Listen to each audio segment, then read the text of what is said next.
Please stop. I don't want to know that My Singing Monsters lore. From the first game My Singing Monsters, there are 5 main natural elements: cold, plant, water, and earth. This acted as the basis for all the major islands, with the exception of Ethereal Island, which is surprisingly not that important to the lore. However, upon the release of Tribal Island it was hinted that there was a long-lost fire element, because if you got your tribal rank to a certain level the ember on the island melts to free Kana, the single fire element monster. This is where we get Dawn of Fire. Dawn of Fire is supposed to take place hundreds of years before the original game, back when the fire element was still perfectly thriving. It also reveals the continent, which is essentially the My Singing Monsters equivalent of Pangea. The continent has the clear beginnings of plant, cold, air, water, and earth island, but at this point they were all connected. The other islands in Dawn of Fire consisted of Party Island, Space Island, Cloud Island, and Cave Island, which you sent monsters to by leveling them up.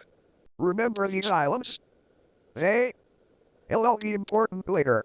For now, we take note of the fact that between Dawn of Fire and My Singing Monster something happens to drive the fire element to near extinction. We know that the continent at some point splits, given how there is no actual fire subject part of it. Luckily, a small portion of the fire element monsters took refuge in a large volcano-like structure which was hidden away from Monster World. It apparently was nearby Tribal Island, though, as we see monsters dig a tunnel into the volcano in order to discover it. This would explain Kana being locked in Ember outside there. That's why Kana was, of course, fire. Because fire monsters have been gone for so long, they are more valuable and harder to breed in Dawn of Fire.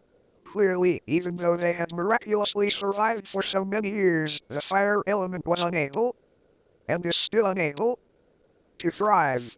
So the monsters create Fire Haven and Fire Oasis in order to create another space for the fire monsters to thrive on. The rediscovery of fire monsters caused a ripple effect of monsters going on searches for more and more islands, knowing now that there was more out there. This is how the magical islands are found. The magical islands are heavily implied to be warped versions of the outer islands from Dawn of Fire. I told you to remember them. Possibly because of being abandoned, some magical source uses energy to mold and crack them to its liking and create monsters that would be fitting for those islands.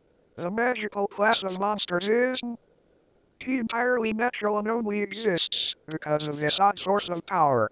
This is why there are no celestials that represent light, psychic, fairy, or bone. Speaking of the celestials, they are extremely important to the story. In Dawn of Fire, we first see the Monstarhenge, a large ancient structure in the sky that is home to the Celestials. The Celestials themselves are said to be older than time,